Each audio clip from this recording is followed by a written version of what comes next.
Okay. Any questions? Yes.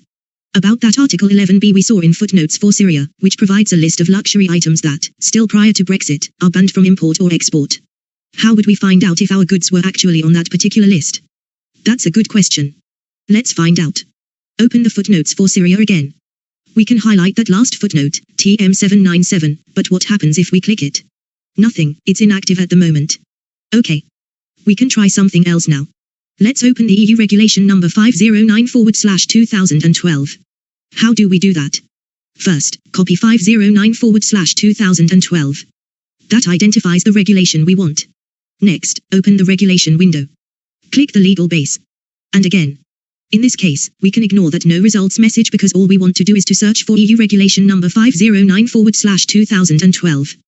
Paste that and search. And we have something. Great. Council Regulation, EU, No. 509/2012, concerning restrictive measures in view of the situation in Syria. Let's open that. We see Official Journal of the European Union up here. Council Regulation, EU, No. 509/2012. Looks like we are in the right ballpark. We're looking at the bottom left corner of the screen. Press Ctrl and F to open the PDF search box. We want to search for 11b.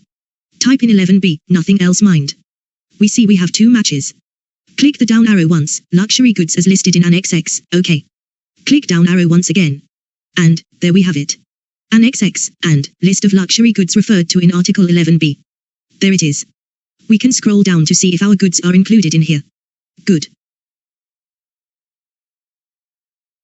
So, the learning point here is that, as we have shown, if the footnotes and conditions for import and export measures remain inactive, as they are here, it may still be possible to view the background data for any particular condition or footnote, provided the condition or footnote contains sufficient search terms and references. On top of this, the regulations provided for any measure or restriction must also contain searchable text. Allowing Tariff Tool users to find regulation information for themselves also saves time and effort for the customer support team, although, as we shall see, other forms of help is available should you need it. Any questions? Yes. What will be the consequences if these EU regulations are removed from the UK Trade Tariff Tool? That's another good question. It depends on what will replace them. Will it cost anything to keep these EU regulations as reference material in the UK Trade Tariff Tool? And yet another good question. Let's move on. What does the HTML version of the EU regulation look like?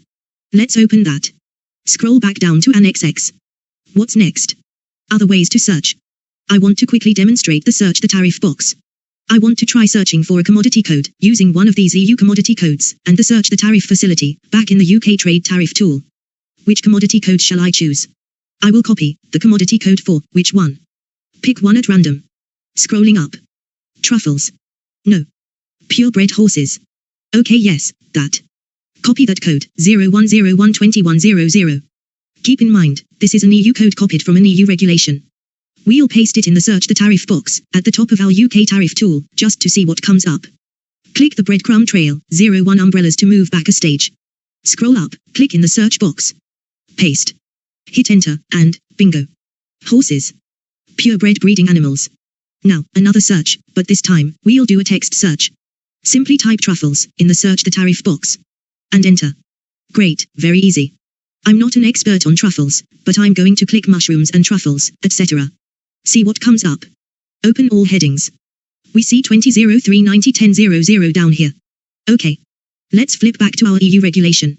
Item 3. Truffles. Code 20039010, but no 00 at the end. And we saw earlier that export codes have 2 zeros missing from the end anyway. So, there we have it, different ways to search. Searching regulations, and searching commodity codes, using the search the tariff utility. Also, a brief comparison of EU and UK commodity codes. Will UK commodity codes change after Brexit? Various rates will change as they may, but the actual codes should, hopefully, stay the same. It is unlikely that commodity codes will diverge from country to country. That having been said. Yes. Always verify your commodity codes, even for something as seemingly innocuous as missing zeros at the end of the code. Because as a beginner, you never know. You can use the UK tariff tool and you can check out the other sources of help we saw previously. Good. Let's tidy up and head back to the UK tariff tool.